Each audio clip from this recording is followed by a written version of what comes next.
Lección 262.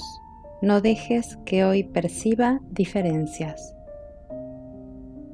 Padre, tienes un solo Hijo, y es a Él a quien hoy deseo contemplar. Él es tu única creación. ¿Por qué habría de percibir miles de formas en lo que sigue siendo uno solo? ¿Por qué habría de darle miles de nombres cuando con uno solo basta? Pues tu Hijo tiene que llevar tu nombre, ya que tú lo creaste. No permitas que lo vea como algo ajeno a su Padre o a mí, pues Él es parte de mí así como yo de Él, y ambos somos partes de ti, que eres nuestra fuente. Estamos eternamente unidos en tu amor y somos eternamente el Santo Hijo de Dios. Nosotros, que somos uno, queremos reconocer en este día la verdad acerca de nosotros mismos. Queremos regresar a nuestro hogar y descansar en la unidad, pues allí reside la paz, la cual no se puede buscar ni hallar en ninguna otra parte.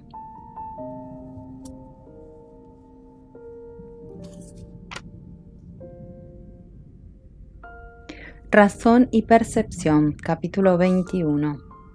Parte 7, la última pregunta que queda por contestar. ¿No te das cuenta de que todo tu sufrimiento procede de la extraña creencia de que eres impotente? Ser impotente es el precio del pecado. La impotencia es la condición que impone el pecado, el requisito que exige para que se pueda creer en él. Solo los impotentes podrían creer en el pecado. La enormidad no tiene atractivo, excepto para los insignificantes.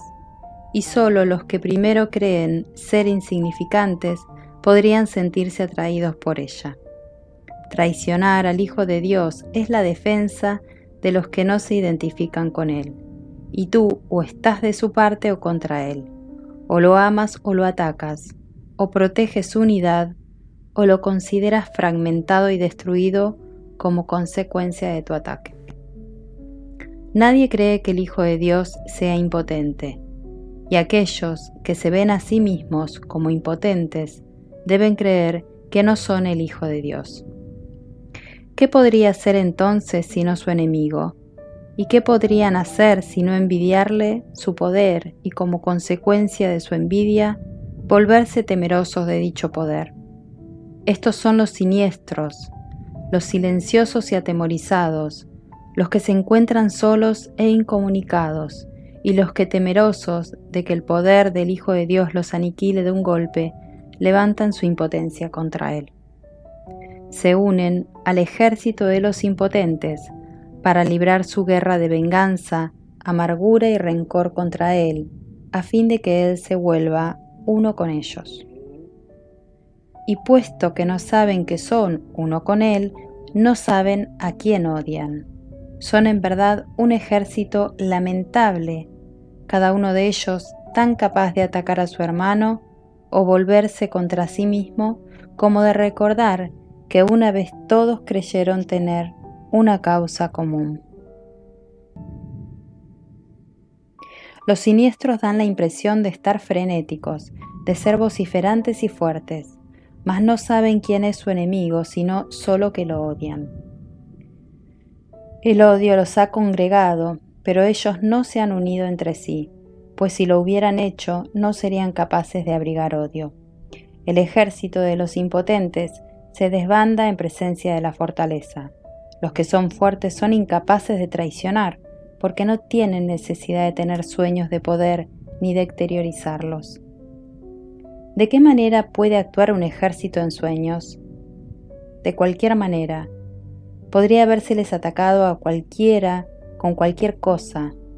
Los sueños son completamente irracionales. En ellos una flor se puede convertir en una lanza envenenada, un niño en un gigante y un ratón puede rugir como un león. Y con la misma facilidad, el amor puede trocarse en odio. Esto no es un ejército, sino una casa de locos. Lo que parece ser un ataque concertado no es más que un pandemonium. El ejército de los impotentes es en verdad débil. No tiene armas ni enemigo. Puede ciertamente invadir el mundo y buscar un enemigo, pero jamás podrá encontrar lo que no existe. Puede ciertamente soñar que encontró un enemigo, pero éste cambia incluso mientras lo está atacando, de modo que corre de inmediato a buscarse otro y nunca consigue cantar victoria. Y a medida que corre, se vuelve contra sí mismo pensando que tuvo un pequeño atisbo del gran enemigo que siempre elude su ataque asesino convirtiéndose en alguna otra cosa. ¿Cuán traicionero parece ser ese enemigo que cambia tanto que ni siquiera es posible reconocerlo? El odio, no obstante, tiene que tener un blanco. No se puede tener fe en el pecado sin un enemigo. ¿Quién que crea en el pecado podría atreverse a creer que no tiene enemigos? ¿Podría admitir que nadie lo hizo sentirse impotente? La razón seguramente le diría que dejase de buscar lo que no puede ser hallado. Sin embargo, tiene primero que estar dispuesto a percibir un mundo donde no hay enemigos. No es necesario que entienda cómo sería posible que él pudiese ver un mundo así. Ni siquiera debería tratar de entenderlo, pues si pone su atención en lo que no puede entender, no hará sino agudizar su sensación de impotencia y dejar que el pecado le diga que su enemigo debe ser él mismo. Pero deja que se haga a sí mismo las siguientes preguntas con respecto a las cuales tiene que tomar una decisión para que esto se lleve a cabo por él. Y estas son: ¿deseo un mundo en el que gobierno yo en lugar de uno que me gobierna a mí? ¿Deseo un mundo en que soy poderoso en lugar de uno en el que soy impotente? ¿Deseo un mundo en el que no tengo enemigos y no puedo pecar? ¿Y deseo ver aquello que negué porque es la verdad? Tal vez te hayas contestado las 3 primeras preguntas, pero todavía no has contestado la última. Pues esta aún parece temible y distinta de las demás. Mas la razón te aseguraría que todas ellas son la misma. Dijimos que este año se haría hincapié en la igualdad de las cosas que son iguales. Esta última pregunta, que es en verdad la última acerca de la cual tienes que tomar una decisión, todavía parece encerrar una amenaza para ti que las otras ya no poseen. Y esta diferencia imaginaria da testimonio de tu creencia, de que a lo mejor la verdad es el enemigo con el que aún te puedes encontrar. En esto parece residir, pues, la última esperanza de encontrar pecado y de no aceptar el poder. No olvides que la elección entre el pecado y la verdad, o la impotencia y el poder, es la elección entre atacar y curar, pues la curación emana del poder y el ataque de la impotencia. Es imposible que quieras curar a quien atacas, y el que desea que sane tiene que ser aquel que decidiste que estuviese a salvo del ataque. ¿Y qué otra cosa podría ser esta decisión sino la elección entre verle a través de los ojos del cuerpo o bien permitir que te sea revelado a través de la visión? La manera en que esta decisión da lugar a sus efectos no es tu problema, pero tú decides lo que quieres ver. Este es un curso acerca de causas, no de efectos. Considera detenidamente qué respuesta vas a dar a esa última pregunta que todavía no has contestado, y deja que la razón te diga qué debe ser contestada y que su contestación reside en las otras 3. Te resultará evidente entonces que cuando observes los efectos del pecado en cualquiera de sus formas, lo único que necesitarás hacer es simplemente preguntarte a ti mismo lo siguiente: ¿es esto lo que quiero ver? ¿Es esto lo que deseo? Esta es tu única decisión, la base de lo que ocurre. No tiene nada que ver con la manera en que ocurre, pero sí con el por qué. Pues sobre esto tienes control. Y si eliges ver un mundo donde no tienes enemigos y donde no eres impotente, se te proveerá los medios para que lo veas. ¿Por qué es tan importante esta última pregunta? La razón te dirá por qué. Es igual a las otras tres, salvo en lo que respecta al tiempo. Las otras son decisiones que puedes tomar, volverte atrás y luego volverlas a tomar. Pero la verdad es constante e implica un estado en el que las vacilaciones son imposibles. Puedes desear un mundo en el que tú gobiernas y no uno que te gobierna a ti, y luego cambiar de parecer. Puedes desear intercambiar tu impotencia por poder y luego perder ese deseo cuando un ligero destello de pecado te atrae. Y puedes desear ver un mundo incapaz de pecar y sin embargo permitir que un enemigo te tiente a usar los ojos del cuerpo y a cambiar de parecer. El contenido de todas esas preguntas es el mismo, pues cada una de ellas te pregunta si estás dispuesto a intercambiar el mundo del pecado por lo que el Espíritu Santo ve, puesto que es esto lo que el mundo del pecado niega.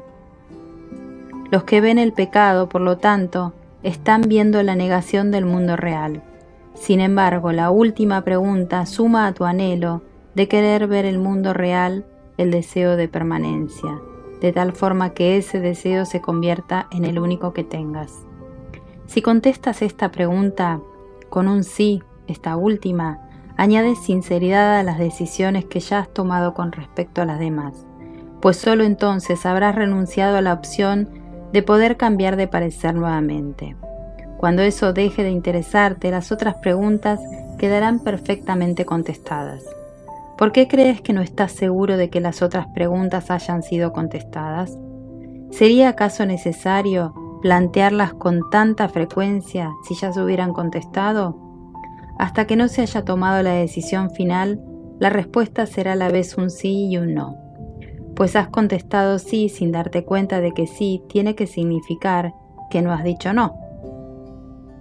Nadie decide en contra de su propia felicidad, pero puede hacerlo si no se da cuenta de que eso es lo que está haciendo. Y si él ve su felicidad como algo que cambia constantemente, es decir, ahora es esto, luego otra cosa, y más tarde una sombra elusiva que no está vinculada a nada, no podrá sino decidir en contra de ella.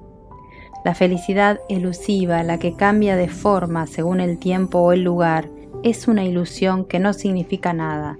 La felicidad tiene que ser constante porque se alcanza mediante el abandono del deseo, de lo que no es constante.